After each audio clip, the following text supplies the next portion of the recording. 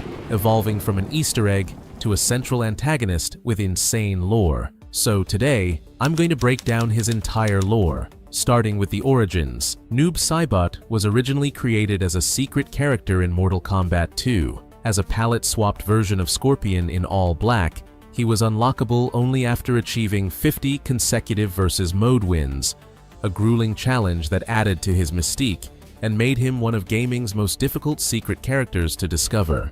Over time, his design has progressively darkened from a simple ninja silhouette to a decayed, skeletal wraith with glowing voids for eyes and desiccated skin.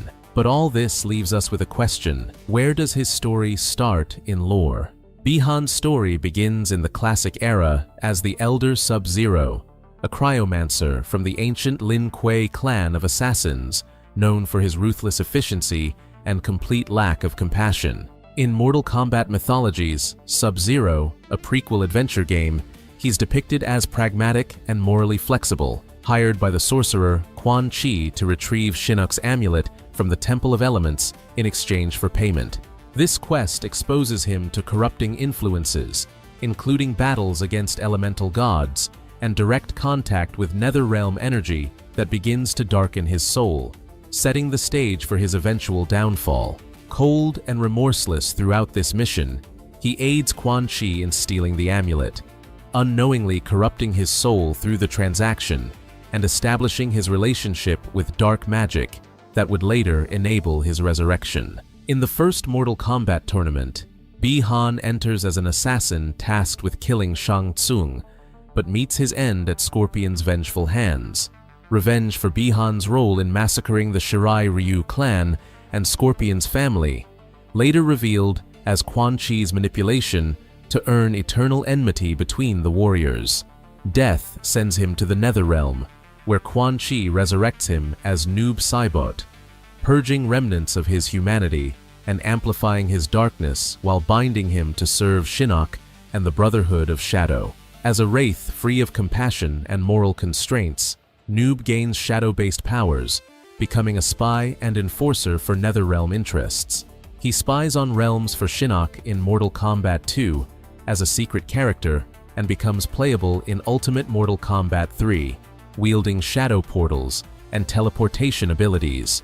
In Mortal Kombat 4, he appears as a hidden fighter armed with a scythe, aligning with Shinnok's invasion forces and serving as a harbinger of the fallen Elder God's return. His identity as the original Sub-Zero is canonized in Mortal Kombat Deception, where he reprograms the cyborg Smoke as a partner in his scheme to conquer the Netherrealm independently, only to be defeated by his brother Kuai Liang, now the second Sub-Zero, in a confrontation that emphasizes their moral divergence. In Mortal Kombat Armageddon, Noob allies with other villains in the Battle of Armageddon, seeking ultimate power, but perishing in the Pyramid Clash alongside most of the combatants. This timeline portrays him as a tragic villain whose resurrection amplifies pre-existing character flaws, leading to isolation and self-destructive ambition. But Noob Saibot's lore is far from over.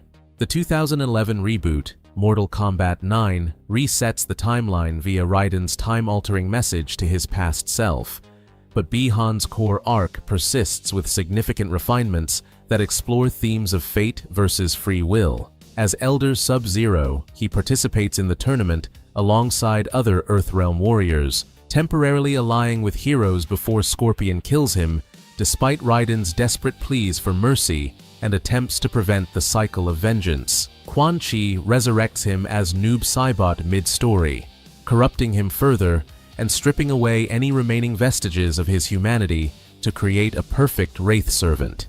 In Chapter 14 of the story mode, he confronts his cyberized brother, Kuai Liang, now Cyber Sub-Zero, mocking him as unworthy of the Sub-Zero mantle, and demonstrating how completely his transformation has altered his priorities and loyalties. During this battle, Nightwolf hurls him into a Soulnado, a swirling vortex of tortured souls, seemingly destroying him in a moment that appears to provide closure to his dark journey. However, he survives this seemingly fatal encounter, absorbing countless souls within the vortex for enhanced power, a revelation that comes in later games and showcases his supernatural resilience.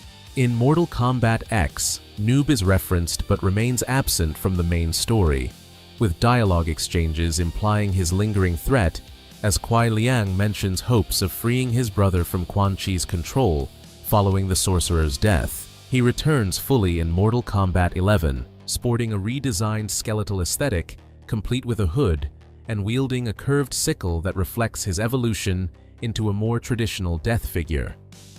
In the story, he's summoned by Kronika, the Keeper of Time, to assist in her plan to reset history, allying with her temporal manipulation scheme while secretly betraying allies for personal gain and advancement. His arcade ending portrays him becoming Death, Destroyer of Worlds, using his enhanced abilities to blanket all of history in eternal darkness and shadow. This timeline amplifies his arrogance and deep-seated hatred, with character interactions showcasing his complete rejection of brotherhood through lines like, "We share blood, we are not brothers," and his unrepentant claiming of responsibility for the Shirai Ryu massacre. The era explores immortality and free will themes, with Noob's survival through soul absorption, demonstrating his adaptability and resilience, while his alliances with cosmic-level threats like Kronika show his escalating ambitions. But this wasn't the only timeline change. Mortal Kombat 1 introduces Fire, God Liu Kang's carefully rebooted universe, designed to promote peace and harmony.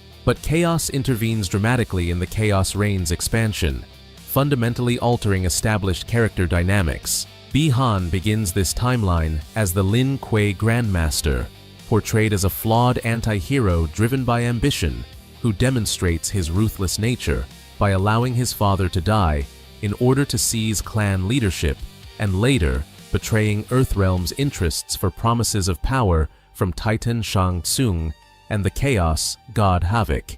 When captured by Havok's forces and subjected to a chaos magic ritual designed to corrupt and transform willing subjects, he voluntarily embraces the transformation process, his iconic mask shattering to reveal a shadowed supernatural form as he gains enhanced shadow manipulation abilities while losing his ancestral cryomancy powers entirely. This marks a fundamental shift in his character arc from previous timelines, as rather than being an unwilling victim of resurrection and corruption, he actively chooses his transformation, driven by pure ambition and desire for greater power. Unlike prior resurrections that were imposed upon him by sorcerers, this is entirely self-chosen corruption that reflects his willingness to sacrifice everything, including his humanity, for strength and dominance. In the story mode, Noob serves Havok's multiversal invasion plans, leading attacks on alternate timelines alongside variants like Titan Sub-Zero, Noob hybrids, that showcase the scope of multiversal chaos spreading across realities. His character ending envisions him successfully conquering multiple realms using armies of shadow clones, establishing a dark empire built on his enhanced powers and strategic brilliance. The timeline dynamics are completely flipped compared to previous versions, with Kuai Liang now taking on the Scorpion Mantle and founding the reformed Shirai Ryu, alongside Smoke, after fleeing the corrupted Lin Kuei, while Bi-Han Noob grows to resent what he perceives as their weakness and moral constraints. The classic Scorpion rivalry is significantly diminished in this timeline, since Hanzo Hasashi appears only as a child trainee rather than the vengeful specter, fundamentally altering one of the series' most iconic relationships. Noob Saibot's transformation from Cryomancer to Shadow Manipulator fundamentally redefines his threat level and strategic capabilities across all timelines. As Bi-Han Sub-Zero, he wielded traditional Lin Kuei cryomancy, including ice blasts for projectile attacks, freezing abilities to immobilize opponents, and sliding attacks for mobility and surprise strikes. Post-transformation, he commands an entirely different arsenal based on darkness and shadow manipulation that makes him uniquely dangerous. His shadow clone ability allows him to summon dark duplicates of himself for coordinated attacks or strategic distractions, enhanced with sickles in the alternate timeline and chaos infused with the ability to create multiple clone swarms in the new era. Teleport Slam enables him to warp behind opponents for devastating ground pounds, with basic functionality in the original timeline, but causing internal explosions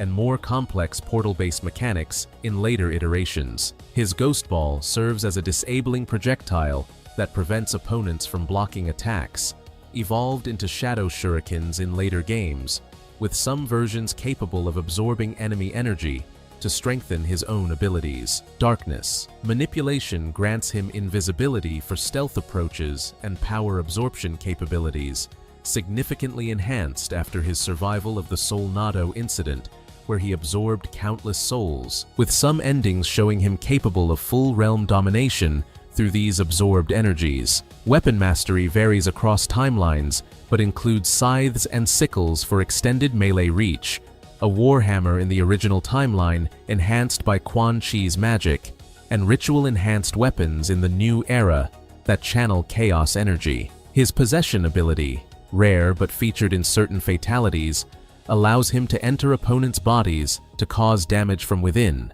representing the ultimate violation of an enemy's physical form. These combined abilities position him as a mid to high tier fighter in the franchise's power scaling, emphasizing stealth and mind games over direct brute force confrontation, making him particularly effective in competitive play scenarios that reward strategic thinking and misdirection. But if you thought that was crazy, wait until you see his relationships and betrayals. His rivalry with Scorpion represents one of gaming's most iconic feuds, rooted in the massacre of the Shirai Ryu clan that Bi-Han carried out under Quan Chi's manipulation, with the sorcerer deliberately orchestrating mutual hatred between the warriors to serve his own ends across multiple timelines. This relationship symbolizes cycles of vengeance that can only be broken through understanding and forgiveness, though Noob's corruption typically prevents such resolution. His relationship with his brother Kuai Liang represents the ultimate sibling betrayal, as Noob consistently views the second Sub-Zero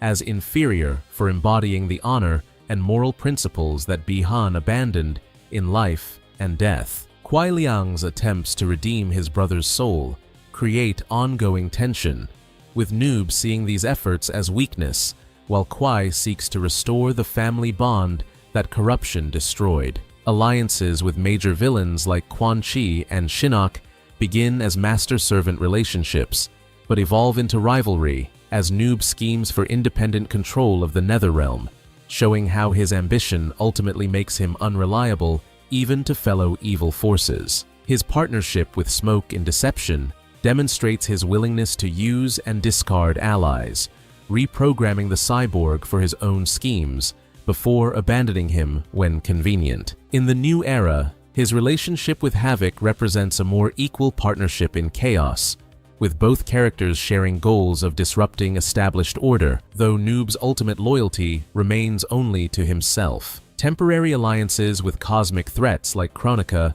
showcase his ability to think beyond traditional power structures, allying with time manipulation forces when it serves his ambitions for universal domination. These relationships collectively illustrate his inability to form genuine connections after his resurrection, with corruption destroying his capacity for trust, loyalty, and love, while amplifying negative traits like envy, ambition, and hatred that define his interactions across all timelines. But everything here leaves us with questions about the real depths of his character. The Mortal Kombat community has developed extensive theories about Noob Saibot's potential character development and hidden depths that go beyond official canon material. Many fans theorize that traces of Bi-Han's original personality remain buried beneath the corruption, pointing to unused Mortal Kombat X concept art and dialogue that suggested potential purification storylines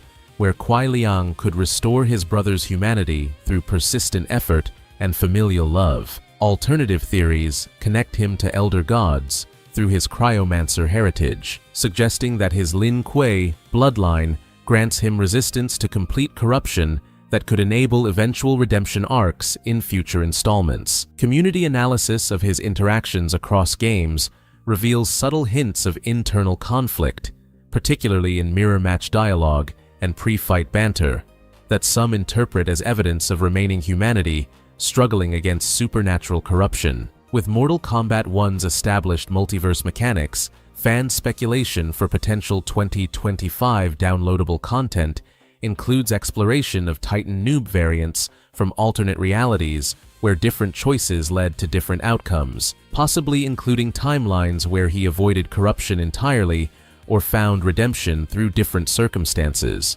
Cross-dimensional storylines could explore versions where he never became Noob Saibot, remained loyal to his family, or even became a force for good, providing narrative contrast to his established villain role. However, series co-creator Ed Boon's public statements and design philosophy consistently maintain Noob as an antagonistic force, ensuring that his core character remains aligned with themes of corruption and moral decay rather than redemption, suggesting that future appearances will likely continue exploring his villainous nature rather than redemptive possibilities. The franchise's commitment to maintaining certain characters as irredeemable villains serves important narrative functions, with Noob representing the permanent consequences of moral compromise and the impossibility of undoing certain choices, making him a crucial cautionary figure in the series' moral landscape. Future speculation includes potential crossover appearances,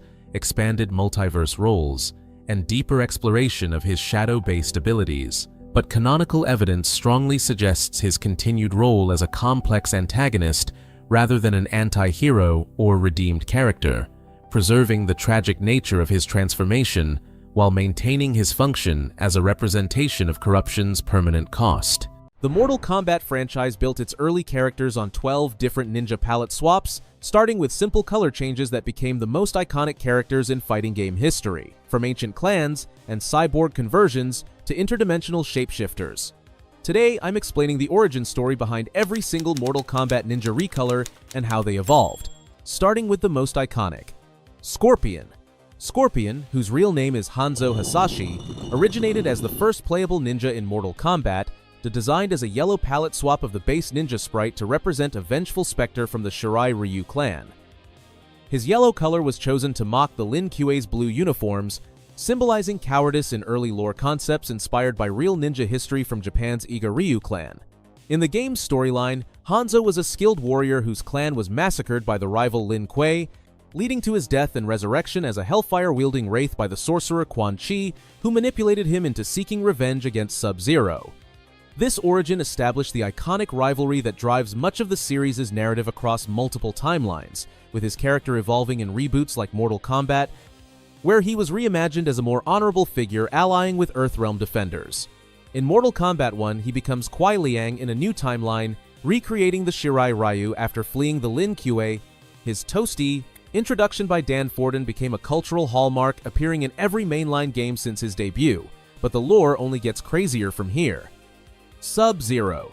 Sub-Zero, originally Bai Han and later Kuai Liang, debuted in Mortal Kombat as a blue palette swap of the base ninja model, representing a cryomancer assassin from the ancient Chinese Lin Kuei clan. His blue attire symbolized the clan's icy heritage, with powers drawn from cryomancy inherited from his family lineage dating back centuries. In the lore, Bai Han was hired by the sorcerer Shang Tsung to compete in the Mortal Kombat tournament, but was killed by Scorpion in revenge, only to be resurrected as Noob Saibot by Quan Chi in the Netherrealm.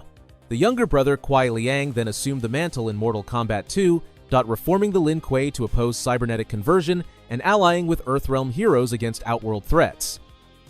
This dual identity was first fully explored in Mortal Kombat Mythologies, Sub-Zero, a prequel focusing on Bai Han's mission to retrieve a stolen amulet for Raiden, which revealed the clan's ties to ancient artifacts and moral conflicts. In the newer games, like Mortal Kombat 11, Kuai Liang leads a purified Lin Kuei, emphasizing themes of redemption, with his classic blue design unlockable via DLC packs referencing the 1992 arcade Origins, which looks super awesome, unlike this disgusting character. Reptile. Reptile, real name Syzoth, was introduced as a hidden boss in Mortal Kombat, utilizing a green palette swap of Scorpion's sprite to depict a saurian lizard-like humanoid, servant of Shang Tsung. His green color evoked reptilian camouflage, with moves like Acid Spit and Invisibility mirroring the base ninja, but flavored with saurian lore from the lost realm of Zatera, conquered by Outworld's Shao Kahn 0 years prior. In the storyline, Reptile was the last surviving saurian, enslaved and tasked with assassinating Earthrealm warriors during the tournament on Shang Tsung's island, driven by promises of restoring his race. He reappeared as a playable character in Mortal Kombat 2, allying with Baraka and the Tarkatans before betraying them in later games like Mortal Kombat 4 to aid in Shinnok's invasion. The 2011 reboot expanded his backstory, showing his loyalty to Shao Kahn shattered when Zatera's destruction was revealed as a lie, leading to alliances with Kotal Khan in Mortal Kombat X. In Mortal Kombat 1's new timeline, Reptile is an outcast shapeshifter from a surviving Zatera, serving as a protector in Outworld's underbelly. The disgusting creature gets what he deserves. Okay, maybe I hate him for no reason. Ermac. Ermac debuted as a hidden opponent in Mortal Kombat 2, a red palette swap of the ninja sprite representing a fusion of thousands of Outworld souls created by Shao Kahn to serve as an enforcer.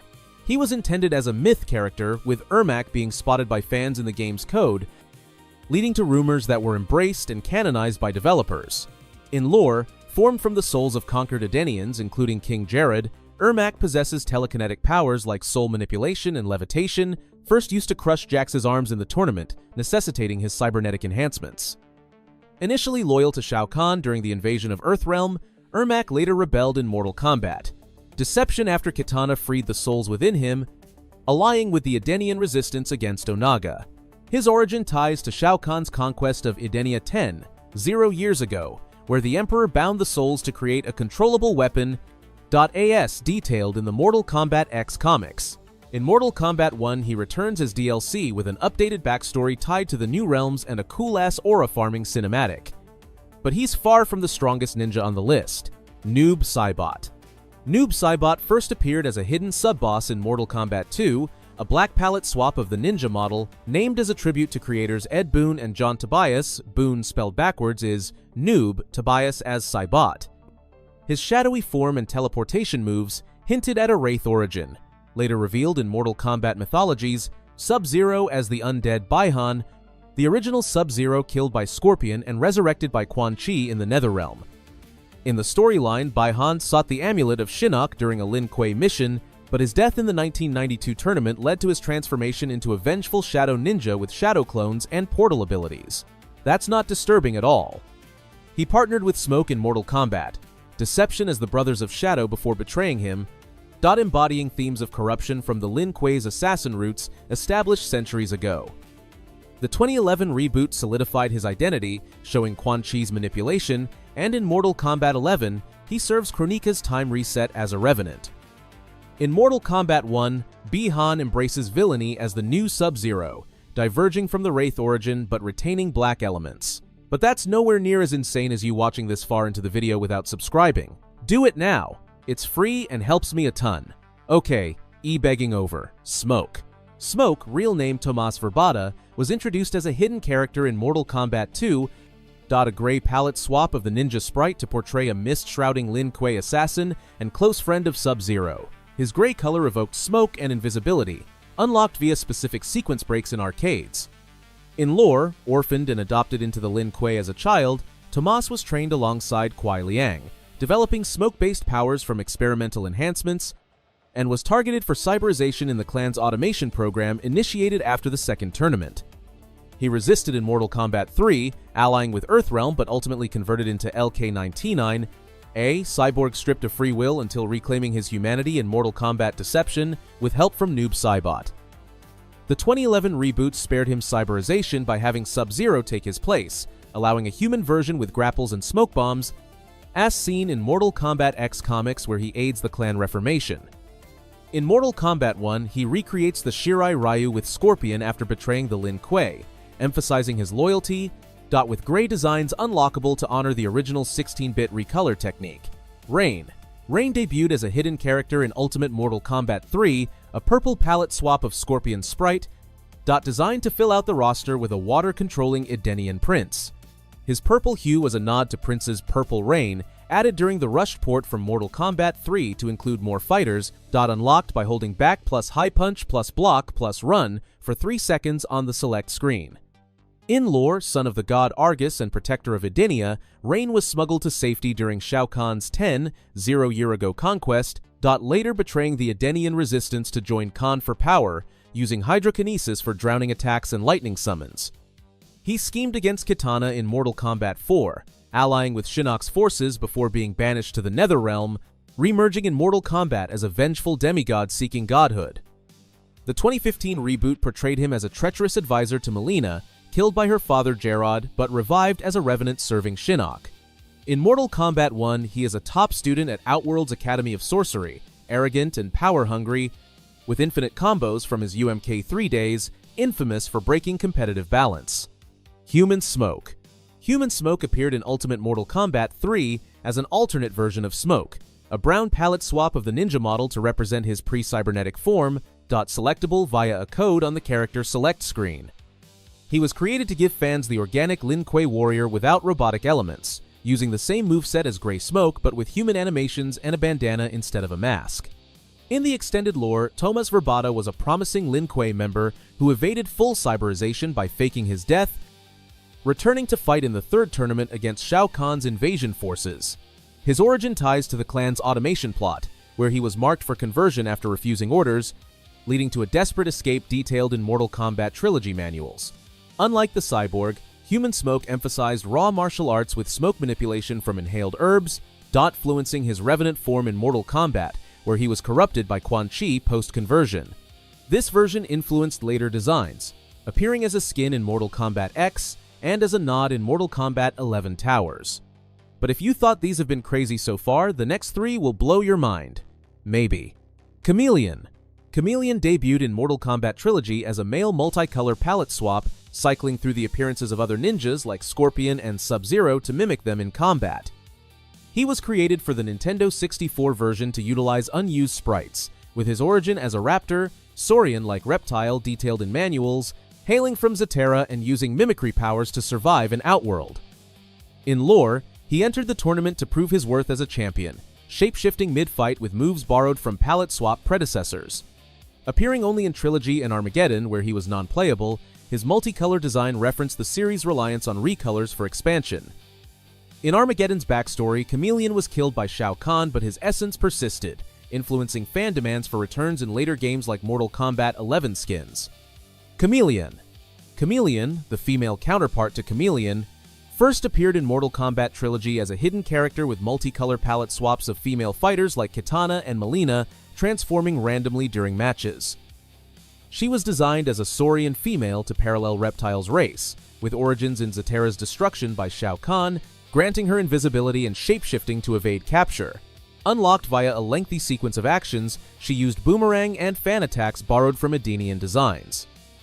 In Mortal Kombat Armageddon, she gained a fixed model but retained mimicry, allying with Reptile against Outworld threats. Her lore emphasizes survival of the Saurian species, appearing in trailers for Mortal Kombat 1 alongside Tanya, hinting at potential DLC. Cyrax and Sector. Cyrax Yellow and Sector Red debuted in Mortal Kombat 3 as cyborg versions of the Lin Kuei ninjas, using modified palette swaps of the base model with mechanical additions for net bombs and missiles. They were introduced during the clan's Cyber Initiative, a plot to automate assassins post-MK2, with Cyrax portrayed as reluctant, LK-44, and Sector as zealous, LK-99, both converted against partial wills. In lore, they pursued defectors like Sub-Zero during Shao Kahn's Earthrealm invasion, but Cyrax rebelled in Deadly Alliance, self-destructing to aid heroes, while Sector founded the Tekkenin clan. Their origins, traced to the Lin Kuei's 18th century founding, escalated by Quan Chi's manipulations. In Mortal Kombat 11, they appear as revenants in Kronika's army, with classic cyborg designs as cameo fighters in M-Cone.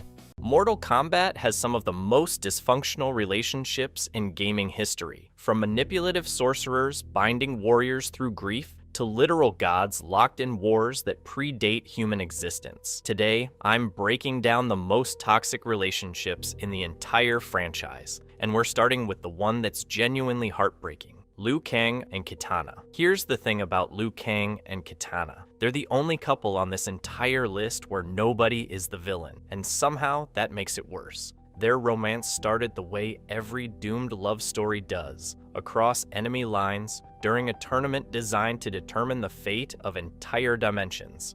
Earthrealm's chosen champion fell for Outworld's princess. Totally normal foundation for a healthy relationship. But here's where it gets sad. Every single time these two manage to find a moment of peace, some cosmic-level catastrophe rips them apart. Not a jealous ex, not a scheming sorcerer, just the fundamental structure of reality going absolutely not. Both of them adapted to it. Years of being pulled apart trained them to suppress what they actually wanted in favor of duty. He became Earthrealm's protector. She became Outworld's queen. Two people who genuinely loved each other slowly learning to stop needing each other, because needing each other kept getting them hurt. Then, Liu Kang ascended to Fire God status in MK11, which is great for the realms and terrible for maintaining any kind of human emotional connection.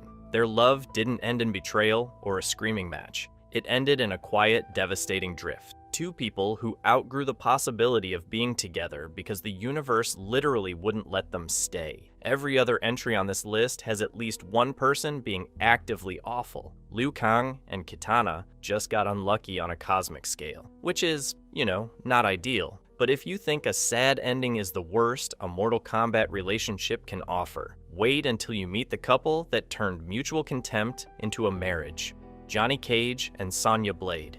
Their entire courtship was built on verbal combat, not flirting, not banter, actual hostility that somehow, over the course of multiple timelines, produced a marriage and a child, which is, romantic. Here's the thing. Johnny and Sonia operate on a cycle that would make any therapist quietly close their notebook and leave the room. Johnny expresses genuine care for Sonia. Sonia reads it as mockery, because every other sentence out of his mouth is mockery. So why would this one be different? She rejects him. He gets hurt, but instead of saying that like a normal person, he doubles down on the Hollywood pretty boy act. Oh, you don't want sincerity? Cool, here's more sarcasm. And Sonia looks at that and goes, see? He was never serious. Rinse and repeat for literally decades. Their default communication mode is adversarial. Johnny mocks her intensity. Sonia dismisses him as a shallow celebrity with nice sunglasses and zero substance. Both of them use sarcasm as full-body armor against anything resembling vulnerability. Neither one can access real intimacy because the only language they speak fluently is fighting. And the wildest part? Across multiple timelines, they get married. They have Cassie. They build a family. But they never actually stop bickering. The relationship didn't get healthier. They just looked at the dysfunction and went, yeah, this is a feature, not a bug. They accepted the chaos as their love language. This is arguably the healthiest relationship on this entire list. Let that sink in. A couple whose idea of pillow talk is probably a roast battle is the gold standard here. But if you think passive-aggressive bickering is bad, wait until you hear about a relationship built on conquest, coercion, and one woman's soul being ripped from her body against her will. Shao Kahn and Sindel. Most toxic relationships have a beginning, a moment where things were fine before they weren't. Shao Kahn and Sindel never had that moment. This relationship was rotten from the very first second because it wasn't a relationship at all. It was a hostage negotiation disguised as a marriage. Here's what happened. Shao Kahn murdered King Jared, Sindel's husband, and the rightful ruler of Edenia. Then he turned to Sindel and essentially said, "Marry me or your daughter dies." That's the courtship. He took Katana as leverage and forced Sindel into a union she never wanted with the man who killed the person she loved most. Which is, not ideal. But here's where it gets genuinely dark.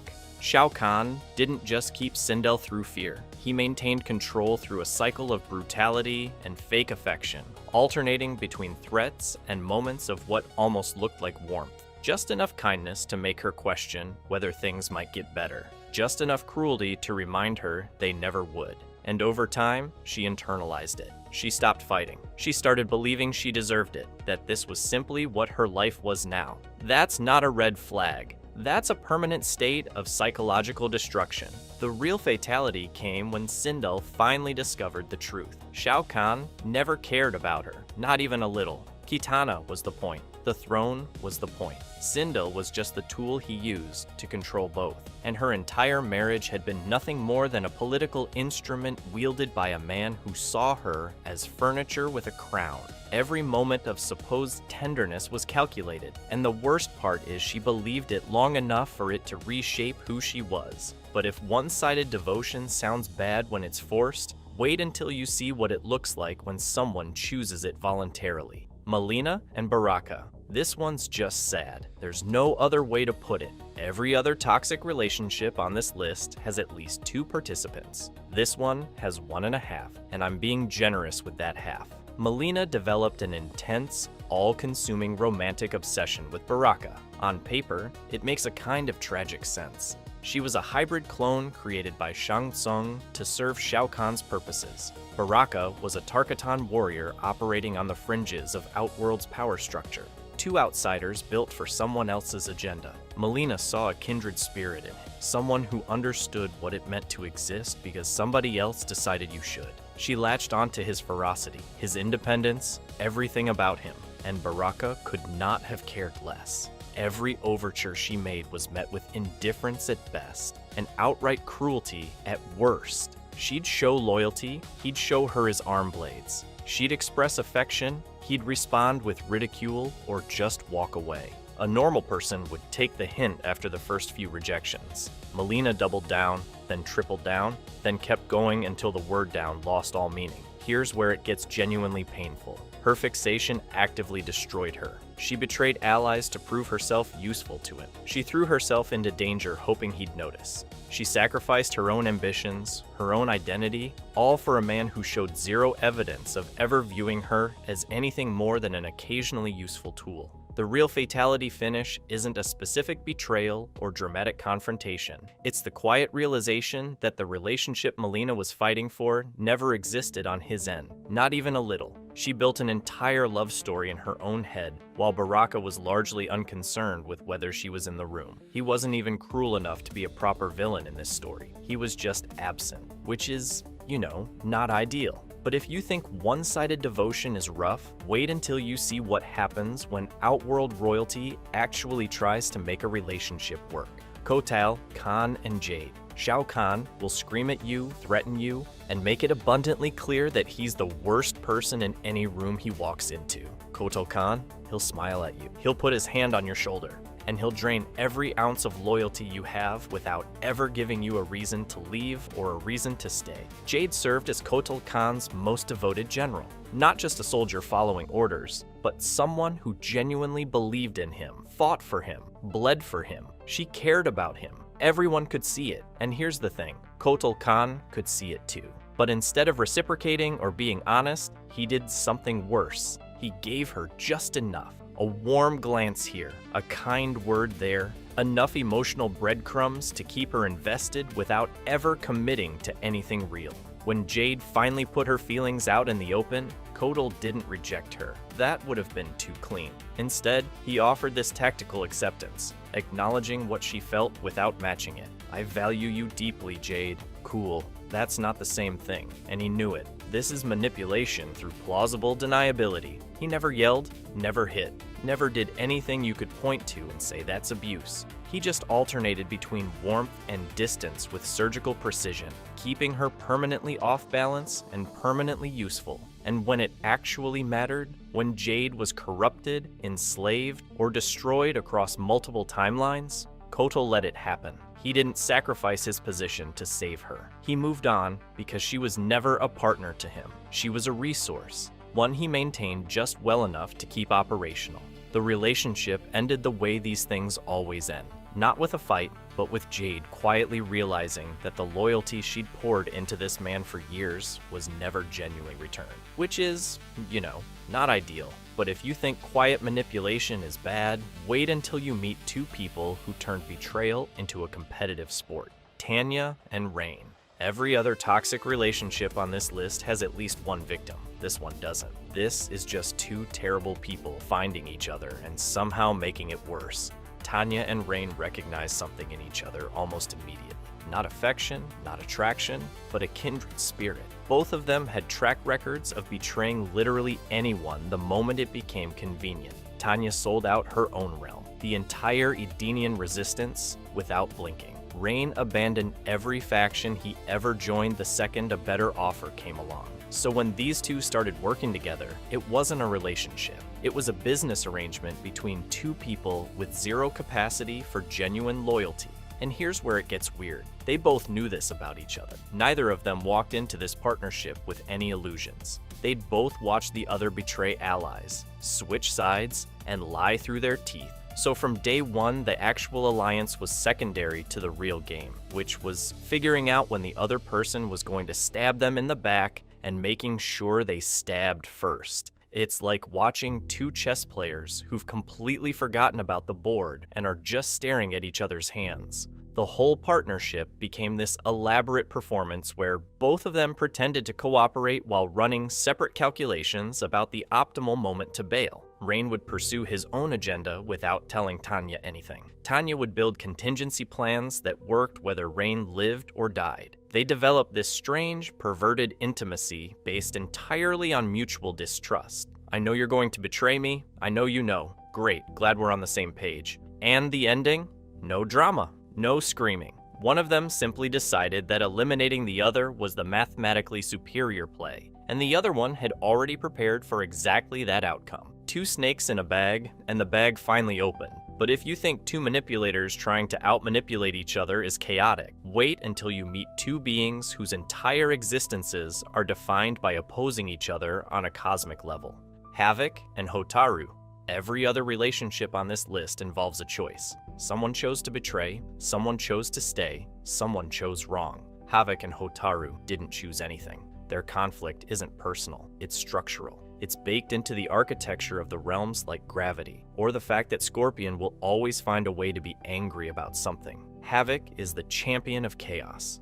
Hotaru is the enforcer of order. Not metaphorically, these two literally embody opposing cosmic principles, which means their entire existence is defined by opposition to the other. They don't fight because they hate each other. They fight because the universe requires it. And here's where it gets genuinely horrifying. The more Hotaru clamped down, imposing stricter laws, harsher punishments, more rigid control over everything around him, the more Havok was compelled to tear it all apart. Every new rule was a new target. Every act of order was an invitation for chaos. And the more Havok succeeded in spreading that chaos, the more draconian Hotaru became in response. Tighter restrictions, zero tolerance, absolute authority, which gave Havok even more to destroy. It's a feedback loop with no off switch, an accelerating spiral where both sides become more extreme versions of themselves, specifically because the other one exists.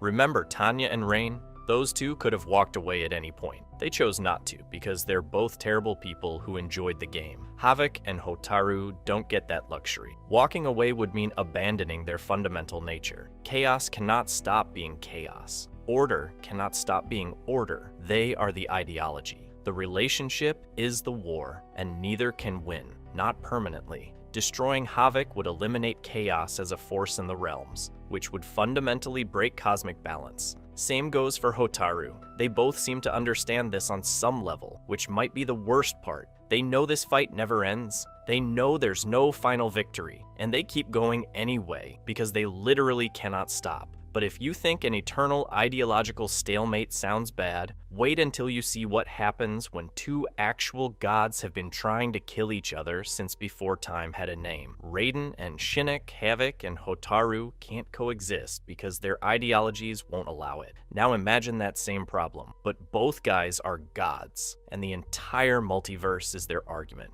Raiden and Shinnok have been at each other's throats since before Earthrealm even had a name. The Thunder God exists to protect. The corrupted Elder God of Death exists to consume. Their opposition isn't a rivalry that developed over time, or a friendship that went sour. It's baked into the fabric of reality itself. From the literal moment of creation, these two were a red flag. Here's the thing.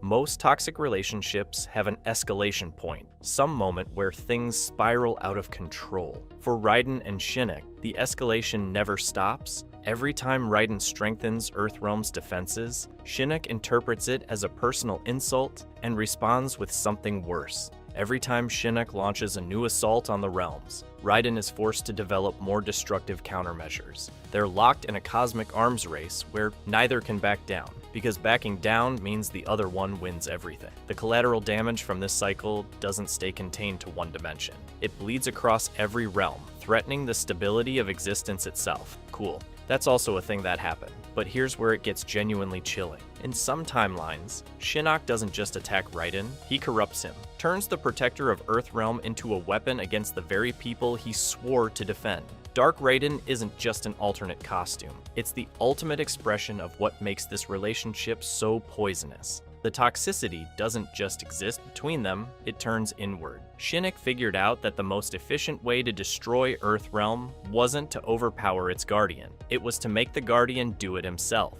and neither of them can actually finish this. Destroying Shinnok disrupts cosmic balance. Destroying Raiden leaves Earthrealm defenseless. They're two gods permanently locked in a war that can never produce a winner, only more destruction. It's not a relationship at this point. It's a natural disaster with feelings. But if you think divine parasitism is bad, wait until you see what happens when the parasite is literal, and she's standing right next to the throne, D'Vorah and Kotal Kahyon.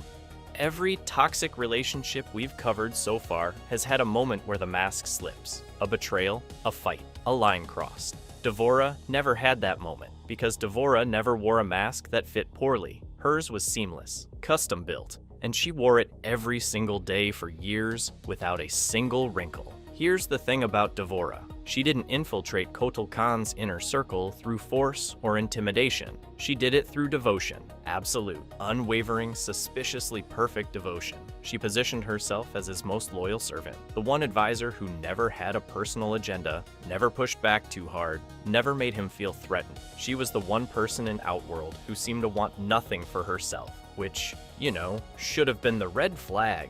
But Kotal Khan bought it, and honestly, you can't blame him. Devora didn't just play the part of a loyal servant, she engineered an entire ecosystem of dependency around herself. She systematically undermined his other advisors, quietly sowing doubt about their competence and loyalty, until Kotal Khan started trusting her judgment above everyone else's. When he ignored her counsel, things would mysteriously go wrong. When he listened to her, things worked out. Funny how that kept happening, and that's the genius of it. Every single action she took appeared to serve Kotal Khan's interests. Every piece of advice seemed designed to strengthen his rule, but the net result, every time, was that actual power transferred a little more into her hands. She was conducting a slow-motion coup disguised as loyalty, and Kotal Khan was thanking her for it. The betrayal, when it finally came, wasn't a snap decision. It wasn't emotion. It was the conclusion of a plan that had been running since day one.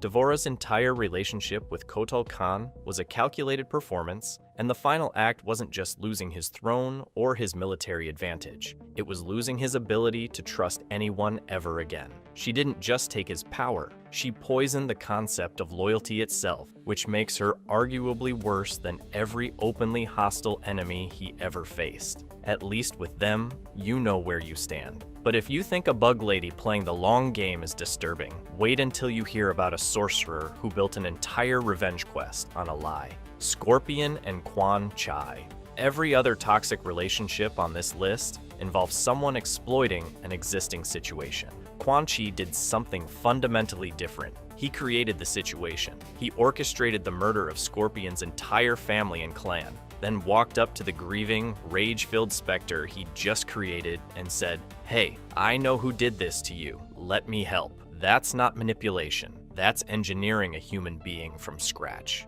Quan Chi didn't stumble into a position of power over Scorpion. He built one. He murdered the Shirai Ryu, pinned it on Sub-Zero, then offered Scorpion exactly what a freshly destroyed man would want: a target and the power to reach it. From that moment on, Scorpion's entire existence belonged to Quan Chi. His rage, his purpose, his identity as a revenant warrior, all of it was artificial. Every kill Scorpion made in the name of vengeance was really just Quan Chi pressing a button on a weapon he'd personally constructed, and the control didn't stop at the initial lie. Quan Chi maintained it through magical compulsion, psychological manipulation, and carefully timed breadcrumbs of false hope. He'd periodically dangle the possibility of resurrection for Scorpion's family, keeping him obedient, keeping him useful, keeping him pointed at whatever political target Quan Chi needed eliminated that week. Scorpion wasn't an ally. He was a guided missile with feelings. Here's where it gets genuinely bleak. When Scorpion finally learned the truth and destroyed Quan Chi, he won. Technically, but what did he actually gain? The realization that centuries of fury had been manufactured, that every enemy he'd torn apart was either innocent or irrelevant, that his entire post-death existence, every scream, every chain thrown in rage, had been a performance written by his abuser. Killing Quan Chi didn't undo any of it. It didn't bring back his family. It didn't return the centuries he spent as someone else's weapon. Scorpion got his revenge and was left standing in the ashes of a life that was never really his to begin with, which is, not ideal. But if you think a sorcerer manipulating one person is bad, wait until you see what happens when two sorcerers try to manipulate each other. Shang Tsung and Quan Chi. The deadly alliance is what happens when two people who are fundamentally incapable of trusting anyone decide to trust each other, which is to say they didn't, not for a single second. Shang Tsung and Quan Chi formed their alliance for one reason and one reason only: math. two sorcerers working together could accomplish what neither could alone. They knew this. They agreed on this. And then they immediately began planning how to kill each other once the math stopped working in their favor. Here's the thing. Most toxic relationships have at least one moment where both parties are genuinely on the same page. A honeymoon phase, a shared goal that briefly overrides the dysfunction.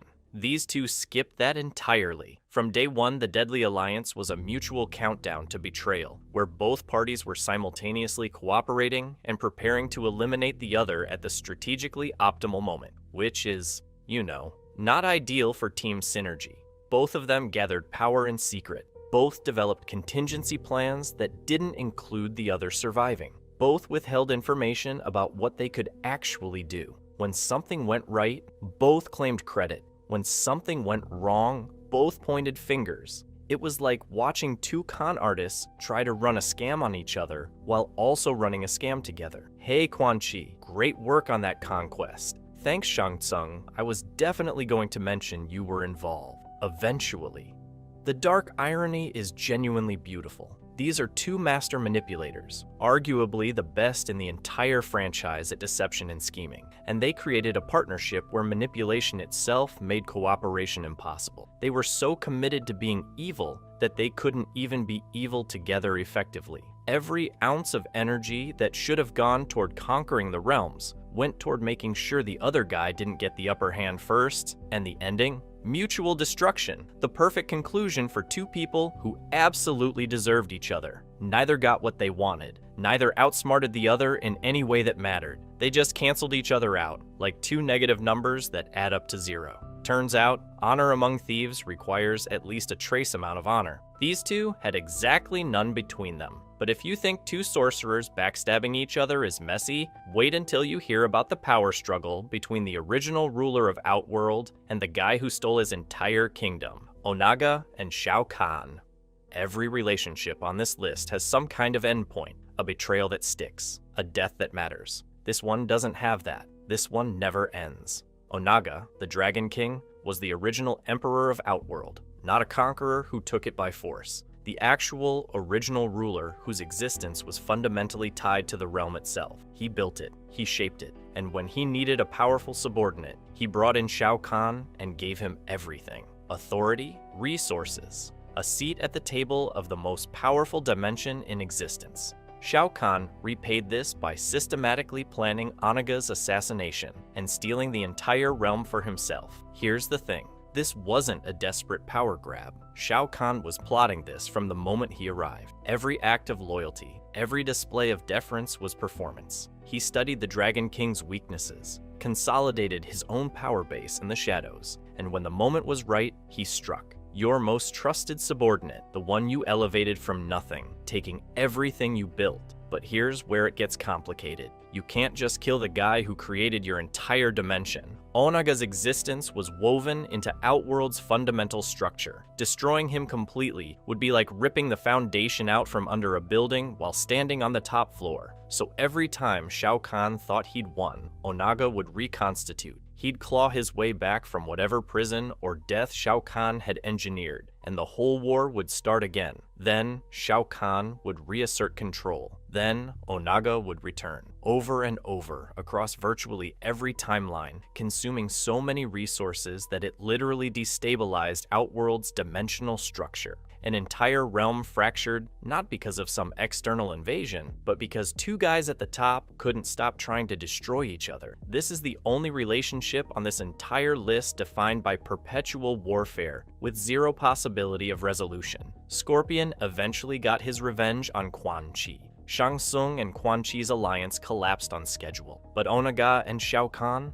there is no victory. There's just an eternal loop of betrayal and counter-betrayal that has outlasted entire civilizations. One created the opportunity, the other exploited it, and neither will ever forgive the other for it. Mortal Kombat has been running tournaments for centuries, and every single one was rigged from the start. The Elder Gods created a system where winning 10 straight tournaments lets you absorb another realm, then immediately let someone cheat in the very first match without consequence. So with that precedent established, let's break down every major tournament in Mortal Kombat history. starting with the one that created all the rules, the Great Kung Lao's Tournament. This is where it all started. The Elder Gods formalized their cosmic framework centuries ago. Win 10 consecutive Mortal Kombat tournaments, and your realm absorbs another. Simple, clean, absolute, and immediately tested. The Great Kung Lao defeated Shang Tsung, becoming Earthrealm's first recorded champion.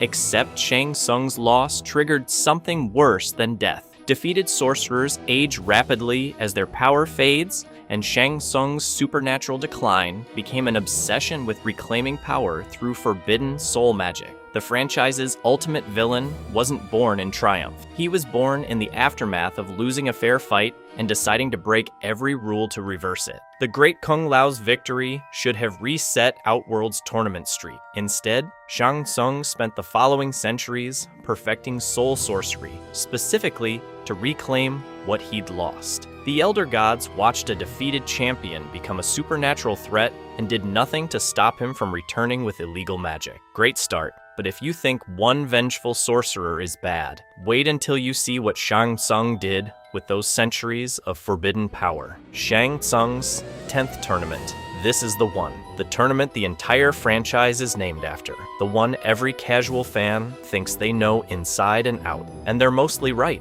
But the part everyone gets wrong is what actually saved Earthrealm, because it wasn't just Liu Kang landing a flying kick. Here's the setup. Outworld had won 9 consecutive Mortal Kombat tournaments. One more and Earthrealm was done, absorbed, gone. Shang Tsung showed up draining souls from every fighter he defeated just to sustain himself, which is, you know, a completely normal tournament director hobby. Raiden channeled power into Liu Kang. The Shaolin monk landed a flaming bicycle kick that has since become the defining image of this entire franchise. And Shang Tsung lost. Great. Victory. Roll credits. Except the tournament was already compromised before that final fight. Shang Tsung broke the rules of Mortal Kombat repeatedly throughout the event, using his sorcery to interfere, manipulating outcomes, and cheating openly in ways the tournament's own structure forbade. The Elder Gods didn't look at Outworld's 9-win streak and see a legitimate run. They saw a sorcerer gaming the entire system. Earthrealm's win mattered, but it mattered partly because Shang Tsung had handed the Elder Gods every reason to scrutinize Outworld's conduct going back years. The tournament's legitimacy question also planted something else. It convinced Shao Kahn, watching from Outworld, that playing by Elder God rules was a rigged game not worth bothering with. If the rules could be questioned this easily, why follow them at all? Which is exactly the problem we're about to walk into. Shao Ki Hin Sin's Outworld Tournament. Here's the thing about Shao Kahn. He didn't lose Mortal Kombat and then cheat to get back in. He cheated before the tournament even started, then ran a tournament anyway, because the man genuinely does not care. After Liu Kang's victory ended Outworld's run, Kahn needed a workaround, so he found one. He resurrected Queen Sindel, but he didn't do it in Outworld. He did it on Earthrealm soil. Under Elder God law, that act alone gave him legal grounds to invade direct, no tournament required, which makes everything that followed not a competition. It was a military occupation with a bracket attached. The invasion was immediate and overwhelming. Kahn merged the realms by force, pulling Outworld and Earthrealm together and mass resurrecting dead Earthrealm souls to serve under him in the process. Millions of people were just gone, not defeated in a tournament, not beaten fair and square, erased from existence while the Elder Gods technically still had jurisdiction over the situation, and the fighters who remained had to push back against an occupied Earthrealm with Kahn's entire army already inside it. Not exactly the competitive format the original Mortal Kombat tournament was designed around, but Outworld never pretended to care about format. Here's the kicker. The invasion was always the plan. The tournament structure was never the point. The resurrection of Sindel on Earthrealm soil was a deliberate legal exploit, a loophole Kahn used to bypass 10 generations of tournament obligation in one move. The Elder Gods eventually ruled it a violation and stripped him of his power, but only after Earthrealm's population had already been decimated. Cool. Justice. Delivered slightly too late to be useful. Shao Kahn didn't break the rules mid-tournament. He made the entire event meaningless before it began, then invaded anyway, which is, not ideal. The Elder Gods were forced to respond, and their response escalated into something that makes a rigged invasion look like a minor administrative dispute, the Tournament of the Gods. Here's the thing about divine intervention. When the gods step in to fix a problem, they usually make it worse in a completely different way. After Shao Kahn's illegal invasion of Earthrealm, the Elder Gods had seen enough. Kahn didn't just bend the rules of Mortal Kombat, he shattered them by invading without winning the required 10 consecutive tournaments. So the Elder Gods did what divine beings apparently do when sufficiently annoyed. They obliterated him, not defeated him, not imprisoned him, straight up destroyed Shao Kahn for his violation of the Mortal Kombat laws. Which sounds like a clean resolution. Turns out no. The problem with nuking the villain from existence is that it doesn't actually fix anything downstream. Outworld still exists. The power vacuum Kahn left behind still exists. And every warlord watching from the sidelines just learned a very specific lesson. The Elder Gods will intervene, but only after you've already caused catastrophic damage. The intervention is reactive, not preventive. You can do an enormous amount of harm before the cosmic rulebook gets enforced. Raiden spent this entire crisis running interference as a mortal, having sacrificed his godhood earlier to fight alongside his champions as an equal. That sacrifice is worth sitting with for a second. The God of Thunder voluntarily gave up his immortality to stand in the same arena as the people he was trying to protect. The Elder Gods permitted this, apparently fine with their own champion operating at a significant disadvantage. The central irony here is almost too perfect to be accidental. A tournament system designed to give Earthrealm a fighting chance kept producing situations where the rules themselves became the weapon. Kahn exploited the structure. The structure then destroyed him. And the lesson that calcified was that cosmic law only has teeth when the Elder Gods decide to use them. That is a genuinely terrible precedent to set. Speaking of terrible precedents, the Deadly Alliance took that same chaotic energy and somehow made it catastrophically worse. The Deadly Alliance tournament. Here's the thing about the Deadly Alliance tournament. It was never a tournament. It was a magic trick, and the fighters who died in it had zero idea they were the distraction. Shang Tsung and Quan Chi didn't just break the rules of Mortal Kombat. They dissolved the entire framework. No Elder God oversight. No Netherrealm reset on death. No cosmic arbitration. Just two sorcerers running an unsupervised killing floor and calling it a competition. The Elder Gods knew. They watched. They did nothing because the alternative, Onaga's army marching unchecked through the realms,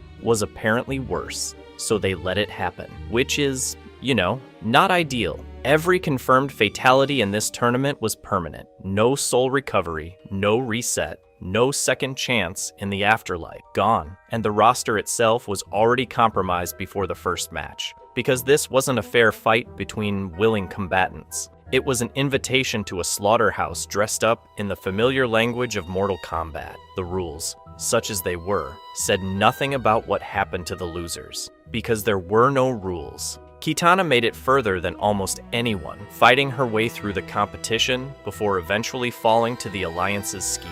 And none of it mattered, because the entire competition was a lie running parallel to the real operation. While fighters bled and died in the arena, Shang Tsung and Quan Chi were elsewhere, resurrecting Onaga's army. The tournament wasn't the plan. The tournament was the noise they made while they executed the plan. That legacy outlasted everyone involved. The loopholes, the complete indifference to divine oversight, the willingness to use the structure of Mortal Kombat itself as a cover story, all of it became the playbook for every large-scale manipulation that followed. Kronika didn't invent those vulnerabilities. She inherited them. If you think an unsupervised death tournament with no rules and no cosmic safety net is bad, the Battle of Armageddon didn't have a safety net either. It just had everyone. Here's the thing about Armageddon. It's not a tournament. It never was. It's what happens when every tournament that came before it leaves enough unresolved violence in the universe that the universe just stops tolerating it. Every warrior, every realm, one pyramid atop a volcano in Edenia, and by the time it was over, almost none of them were walking away. Not most of them, not the majority. Almost everyone who showed up died, which is a sentence that should hit harder than it probably does at this point in the videos. The pyramid was the prize. Blaze, an elemental being of almost incomprehensible power, sat at the top waiting for whoever was strong enough to reach him. The winning fighter would absorb that power and restore some kind of cosmic balance. Turns out, no. What actually happened was a full-scale war between every faction in the franchise simultaneously, with Shao Kahn and Quan Chi's forces against Raiden's alliance, and the whole thing collapsed into chaos before anyone claimed what they came for. Here's where the Raiden problem gets genuinely uncomfortable. The history books frame him as Earthrealm's protector, the Thunder God standing between humanity and total annihilation. But almost every hero died on that pyramid. Almost every villain, too. The conflict consumed itself. His final move is what the whole section turns on. In the battle's last moments, facing an outcome he couldn't reverse through combat, he sent a cryptic message back through time to his past self. He didn't win the fight. He fractured the timeline itself, erasing the version of history where Earthrealm lost and replacing it with a version where nobody is entirely sure what happened. That's not a victory. That's a god making the problem someone else's problem across a different dimension of time, which is honestly a bold strategy. The tournament system spent 10 generations promising that conflict had structure, rules, cosmic meaning. Armageddon is the franchise looking at that promise and lighting it on fire. If you think erasing one bad timeline sounds like a clean solution, wait until you see what the revised 10th tournament actually produced. The Raiden revised 10th tournament. Raiden sent himself a message backward through time. 3 words: he must win. Then he watched himself receive it in a rebooted timeline and proceed to make everything catastrophically worse. Here's the thing: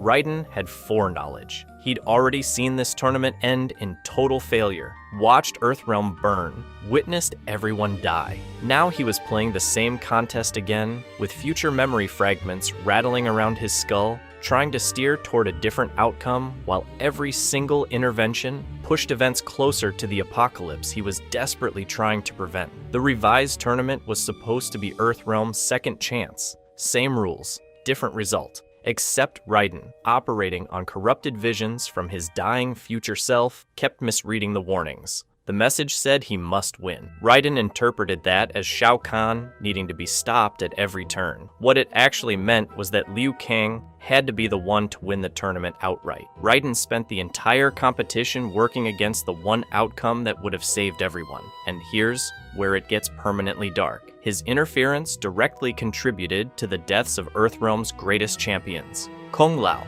killed by Shao Kahn moments after winning a match Raiden had spent the tournament engineering. Raiden called on the Elder Gods to intervene after Shao Kahn's illegal invasion, which worked technically, but everyone who died during that invasion stayed dead. There was no fixing what his meddling had already broken. Raiden's central revelation came when he understood his timeline manipulations were themselves reshaping the catastrophe rather than preventing it. Not Shao Kahn's invasion alone, not Quan Chi's necromancy alone. Raiden's desperate attempts to save everyone had accelerated the losses he was trying to avoid. This realization permanently altered fan perception of the Thunder God from heroic protector to the franchise's most structurally destructive force. The Mortal Kombat 11 storyline deepened this reading considerably. Many fans now argue that across both timelines, Raiden's willingness to sacrifice innocence for the greater good, his obsessive need to control outcomes, his consistent failure to trust the people he was supposedly protecting made him a greater threat to Earthrealm's champions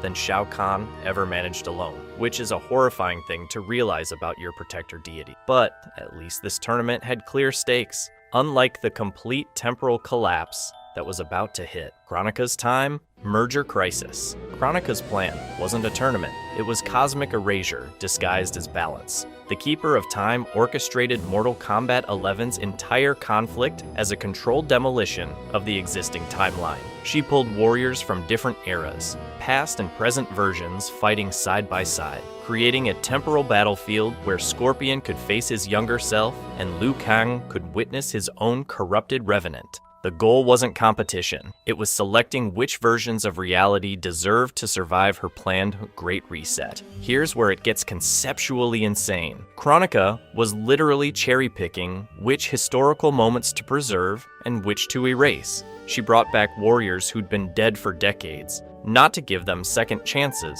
but but to evaluate whether their timelines had value. Most fighters were competing for futures that Kronika had already decided to delete. They were battling to preserve versions of themselves she'd pre-marked for extinction, and the structure she engineered? Raiden was already stripped of his godhood earlier in the story, leaving Earthrealm's protector operating at mortal-level power while facing a literal goddess of time with reality-warping abilities. Kronika didn't just tilt the playing field, she built it crooked from the ground up. But here's the kicker. Kronika's defeat didn't end the crisis. It triggered Liu Kang's ascension to Fire God status when he absorbed her power and claimed the Hourglass. A mortal becoming Timekeeper, wielding control over all timelines, operating entirely outside the traditional Elder God hierarchy. Kronika lost, but her plan accomplished exactly what it was designed to do: collapse the old cosmic order. The fan debate around her justification remains the franchise's most philosophically charged controversy. Righteous revolutionary challenging unjust cosmic rule, or tyrant who murdered billions across timelines for personal vendetta? Both readings are supported by the in-game evidence. She erased entire histories, but the system she opposed had been enforcing arbitrary cosmic rules for eons. There's no clean answer. What makes this crisis retroactively terrifying is realizing that every prior tournament in this video existed within a timeline Kronika could rewrite. The Great Kung Lao's victory, Shang Tsung's cheating, Liu Kang's original death, and resurrection, all of it was subject to revision by someone who controlled history itself. The entire franchise's narrative was operating inside her experimental framework. But if you think erasing timelines to enforce cosmic control is dark, wait until you see what Fire God Liu Kang chooses to do with absolute temporal power. Fire God Liu Kang's New Era Tournament. Every tournament in this franchise was built on a broken system: rigged brackets, illegal invasions, unsupervised killing floors, timeline fractures. Fire God Liu Kang looked at 10,000 years of that track record and decided to start over. Not fix it, not reform it, start from scratch, from the very beginning of time, with a new generation of champions who had no memory of any of it. That's either the most hopeful thing Mortal Kombat has ever done, or the most quietly terrifying, possibly both. Here's where it gets conceptually staggering. Liu Kang, now wielding the Hourglass and the full power of the Keeper of Time, didn't just declare himself the winner of Kronika's crisis and move on. He rewound the entire timeline to its origin point and personally selected which souls would be born into the new era, shepherding specific individuals into existence, because he'd calculated they were the ones capable of protecting what he was building. He didn't save Earthrealm, he designed it, again, from the ground up. The mortal stakes of this new era tournament are unlike anything the Elder Gods originally conceived. The bracket isn't about realm conquest anymore. It's about whether Liu Kang's entire reconstruction of history can survive the forces that will inevitably rise to challenge it. Every fighter competing in this new era is, knowingly or not, fighting to validate or invalidate a decision one former Shaolin monk made with a god's power and a champion's hope. The bloodiest bouts haven't even fully played out yet. Mortal Kombat 1 reintroduces the entire roster as altered versions of themselves. Relationships rewritten, allegiances shifted, characters who were enemies now standing as allies. Scorpion and Sub-Zero as brothers, Smoke and Rain as Shirai Ryu, Shang Tsung operating as a villain again, but from a completely different angle. Liu Kang's reconstruction wasn't a clean copy of anything that came before. It was a deliberate remix, and the friction between what these characters used to be and what they are now is where the drama lives. And here's the part that matters most. Liu Kang knows it isn't perfect. He built a new timeline with full knowledge that no timeline he constructs can eliminate conflict entirely. He didn't reset history to create a paradise.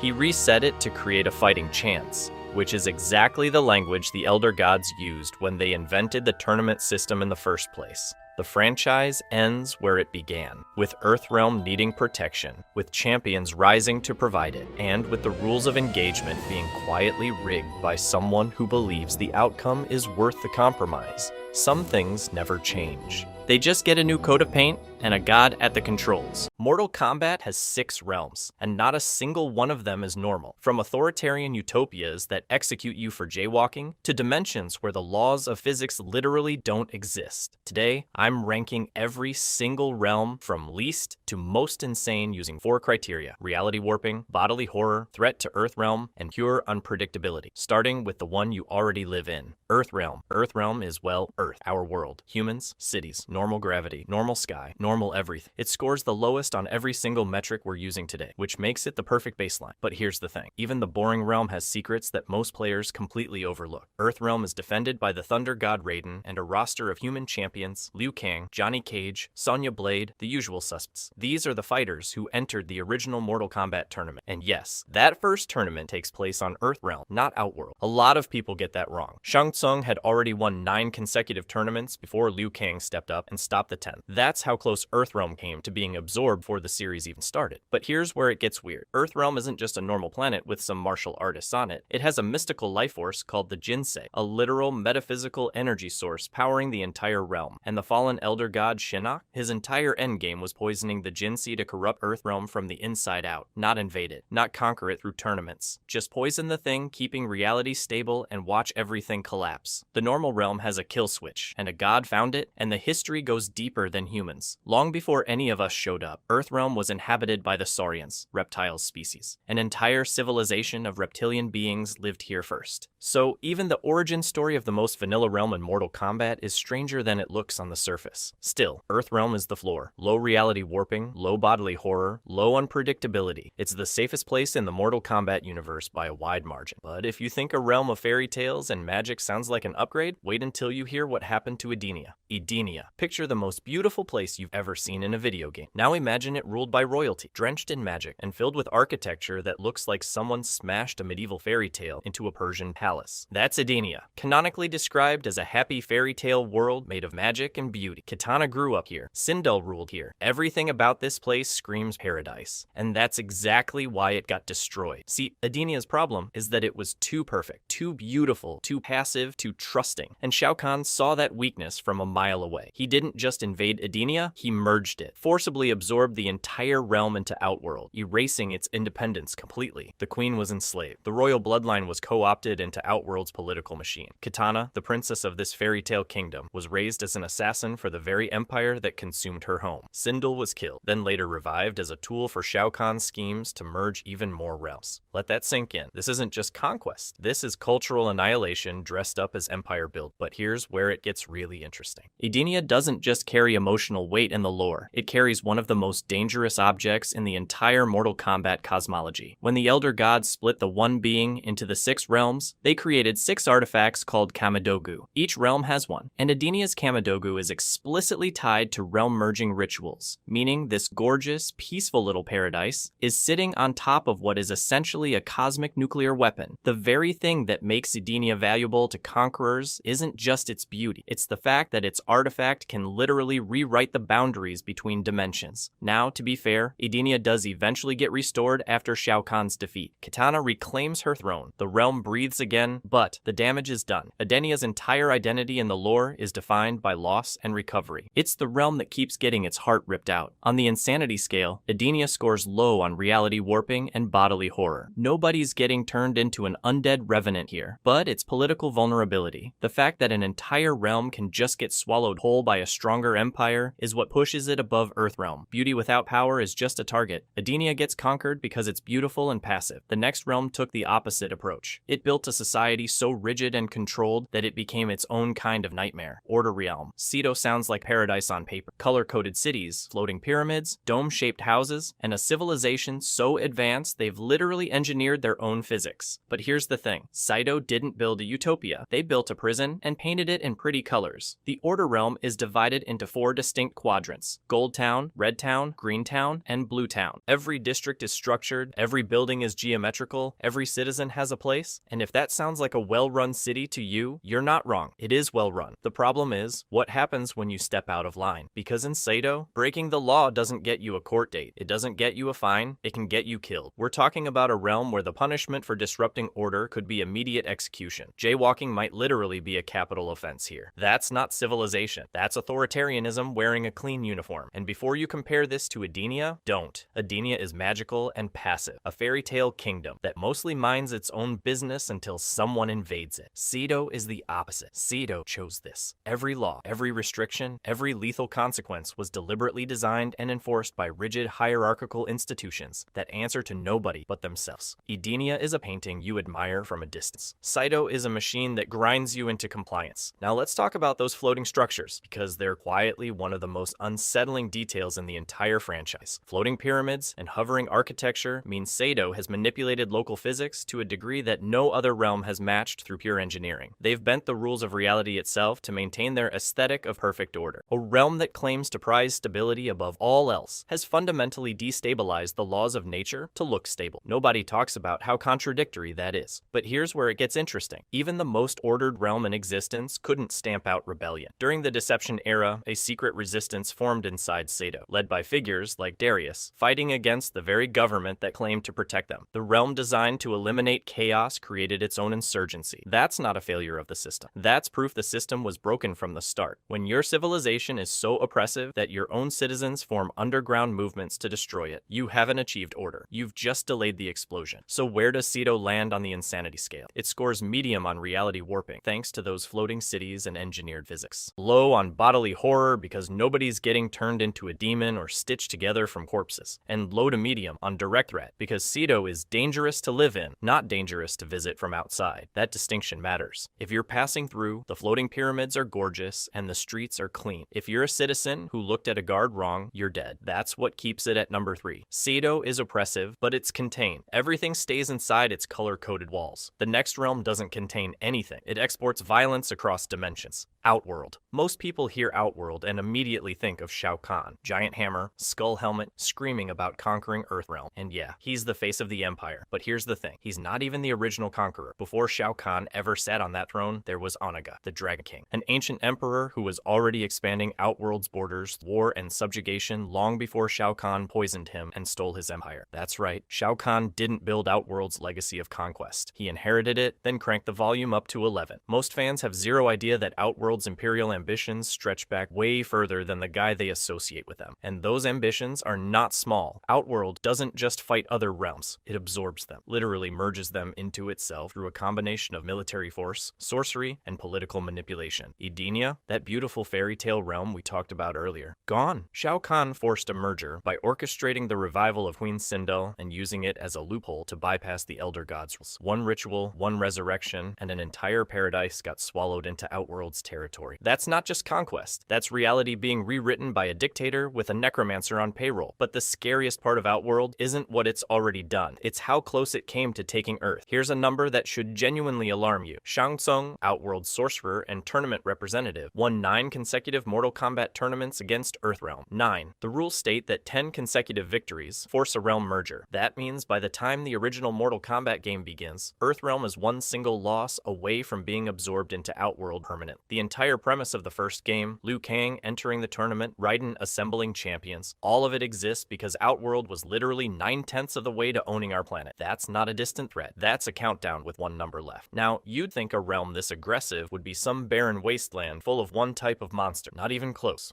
Outworld is the most biologically diverse realm in the entire franchise. Shokan, the four-armed giants like Goro and Kintaro. Tarkatans, the blade-armed berserkers like Baraka. Oshtek, Kotal Khan's sun-worshipping warrior people. Kitten, the insectoid hive species that Devora belongs to. Naknada, the six-armed collectors like Collector himself. Vampires from the Vaeternus region. And then you've got the constructed races, beings who were literally created through sorcery and experimentation, like Ermac, a fusion of thousands of souls crammed into one body, and Melina, a Tarkatan-Edenian hybrid grown in a flesh pit. This isn't a single species empire. It's a multiracial war machine under a bruised purple sky, and that sky tells you everything. Outworld's landscapes are storm-scarred, violent, and perpetually threatened. The terrain matches the politics. Every emperor rules through fear, every transition of power involves assassination or betrayal, and every species exists in a hierarchy enforced by whoever currently holds the throne. What makes Outworld uniquely dangerous compared to the realms we've we've covered so far is that it doesn't rely on technology. It runs on magic. Sorcery is its military infrastructure. Realm merges, soul stealing, resurrection rituals, necromantic armies. Outworld isn't primitive. It's just that its version of advanced means having Shang Tsung drain your soul instead of building a better weapon. The result is the same. You lose. You just lose in a way that erases your entire dimension from existence. Outworld scores high on direct threat because repeated historical invasions and realm absorption aren't theoretical. They're documented. It sits at medium for reality warping because sorcery-driven mergers literally rewrite the boundaries between worlds. And it lands at medium for bodily horror between the Tarkatan mutations, the flesh pits, and Ermac's thousands of screaming souls. Combined, that makes it the most geopolitically dangerous realm on the list so far. But Outworld wants to conquer you. The next realm wants to damn you permanently. Nether realm. Every realm we've talked about so far has some kind of logic to it. Outworld conquers. Order realm controls. Edenia just wants to be left alone. The Nether realm doesn't operate like any of it. It's not trying to conquer your realm. It's trying to damn your soul, raise your corpse, and send it back to kill everyone you ever loved. This is Mortal Kombat's hell. Not metaphorically, functional. It's a dimension of fire, demons, undead revenants, and damned spirits. And it's run by some of the most dangerous beings in the entire franchise.